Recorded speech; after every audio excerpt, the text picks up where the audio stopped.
श्री कृष्ण। 1 नवंबर से भीष्म पंचक प्रारंभ हो रहे हैं। क्या है भीष्म पंचक का महत्व, आइए जानते हैं। महाभारत के अंत में भगवान श्री कृष्ण धर्मराज युधिष्ठिर जी के पास पहुंचे और जब पहुंचे उनके पास तो देखा कि धर्मराज युधिष्ठिर बड़े दुखी मन से बैठे हुए हैं। भगवान ने कहा कि धर्मराज अब क्यों दुखी हो, राजगद्दी मिल गई तुमको, महाभारत में संपूर्ण महाभारत में जो है तुम्हें विजय श्री प्राप्त हुआ, अब तो हर्षोल्लास का समय है, फिर भी आप मुंह लटका करके क्यों बैठे हैं।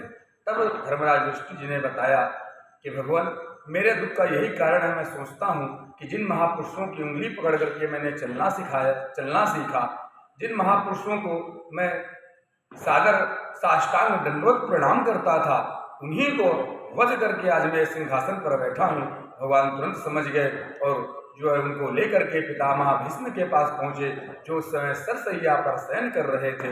महाराज पितामह भीष्म के पास पहुंच करके भगवान कृष्ण ने कहा कि धर्मराज अब जो चाहे जो है पितामह भीष्म से आप प्रश्न कर सकते हैं। तब धर्मराज जी ने पितामह भीष्म से प्रश्न किया और धर्म अर्थ काम और मोक्ष चारों पुरुषार्थों को पितामह भीष्म ने बड़ा ही सुंदर और अद्भुत जो है मार्गदर्शन कराया, उपदेश दिया धर्मराज युधिष्ठिर को, जिससे भगवान कृष्ण बड़े प्रसन्न हुए और उन्होंने पितामह से भीष्म से वचन दिया कि पितामह मैं आपको वचन देता हूँ कि ये 5 दिन जो है भीष्म पंचक के नाम से जाने जाएंगे और जो भी इन 5 दिन व्रत करेगा, जब तप दान पुण्य आदि करेगा, उसको मेरे संपूर्ण चातुर्मास के व्रत करने का जो फल प्राप्त होता है वही उसे जो है ये 5 दिन का व्रत करने से प्राप्त होगा।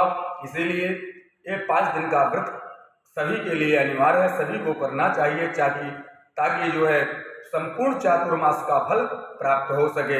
इसकी व्रत की विधि ये है कि जो है इसको दुग्ध और फल के द्वारा रखना चाहिए। दुग्ध फल से यदि नहीं कर सकते हैं तो आप जो है एक टाइम आहार लेकर के भोजन लेकर के ही व्रत को कर सकते हैं। दिन में भोजन लें, रात्रि में नहीं लेना है और प्रेम पूर्वक व्रत करें। गजेंद्र मोक्ष का और जो है विष्णु सहस्त्र नाम का जो है अधिक से अधिक मात्रा में पाठ करें। हो सके तो भीष्म स्तुति का पाठ करें। 11 श्लोकों में भगवान ने पितामह भीष्म ने भगवान की स्तुति करी थी, तो हो सके तो पितामह भीष्म के द्वारा गाई गई जो है श्रीमद् भागवत महापुराण के अंतर्गत भीष्म स्तुति का पाठ करें, और नहीं तो गजेंद्र मोक्ष और विष्णु सहस्त्र नाम का पाठ अवश्य करें। जय श्री कृष्ण।